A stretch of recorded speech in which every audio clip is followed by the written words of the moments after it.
So I'll start off with a simple question. Daisy, did you enjoy working on The Last Jedi? Look at me there! That's cool. Do you know I actually can tell you some things? Yeah. Yeah. A small amount I have for you. What I can say is, in The Last Jedi, we go deeper into Rey's story. And what is very apparent from where we left off in The Force Awakens and where we begin with The Last Jedi is Rey has a certain expectation as to what she might be getting from Luke and what that might entail.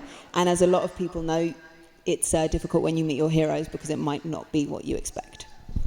Amazing. Amazing.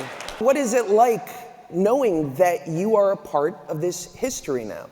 What I will say is, people kept kind of congratulating me on that, and that was Michael, Larry, and JJ, and Kathy, and all of the story developers at Lucasfilm. That's who created Rey. I was just lucky enough to be able to embody that. It's insane. It's like, it kind of I kind of forget it happened, and then like I can see people wearing a costume. I'm like, oh my God, this is real. But it's really wonderful, and especially people who have little girls, the way that people talk about Rey and the way that this film has affected them is amazing. So I'm very happy to be part of it. Returning to the Star Wars celebration, please welcome BB-8.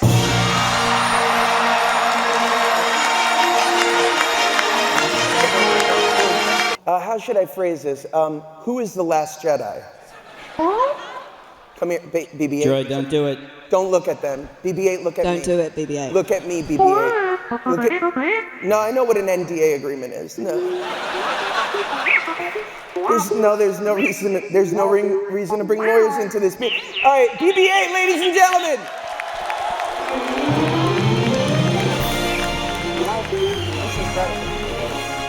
He has become one of the most recognizable faces in the world after his Star Wars performance in The Force Awakens. Please welcome everyone's favorite former stormtrooper, John Boyega!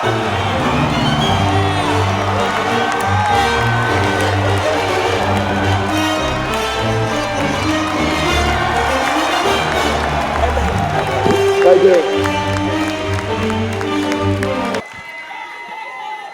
Clearly the fans love you. How does that make you feel?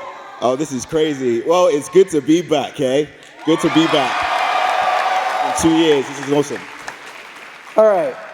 When we last saw you, how should I put this? You were not in great shape. How's the recovery process been? A lot of therapy and back to tanks. What's going on with Finn right now? It's been painful. It's been a process. I think Finn definitely stood up for himself at the end of Force Awakens and caught a bit of an injury to the back. So he's in recovery, but he will be back in The Last Jedi. And he's not playing this time.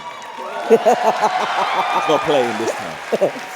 In The Last Jedi, it's a test for all the characters, but specifically for Finn, he wants to find his place now. Is he going to be a part of the Resistance, or is he going to keep running away from the First Order? We'll see. Cryptic. Is there anything that you can tell us about the dark side? After the demolition of Starkiller Base, does the First Order have to go back to the drawing board? Or was that just one part of their plan for galactic domination? Well, yeah, I mean, Starkiller Base, big loss.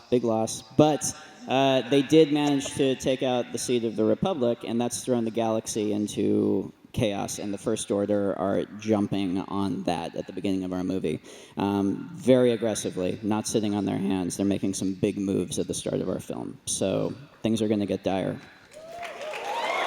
We have a couple really fun new characters coming out, and a few of whom I'm really excited to introduce you guys to, but one in particular who's here today, who has the biggest new part in the movie, and ironically is played by the smallest actor. She is one of my favorite people. You guys are going to love her so much. I adore her, and I'm so proud and happy to introduce to all of you Kelly Marie Tran. What can you tell us about your new character? Oh, I'm so excited to share this with you. So my character's name is Rose.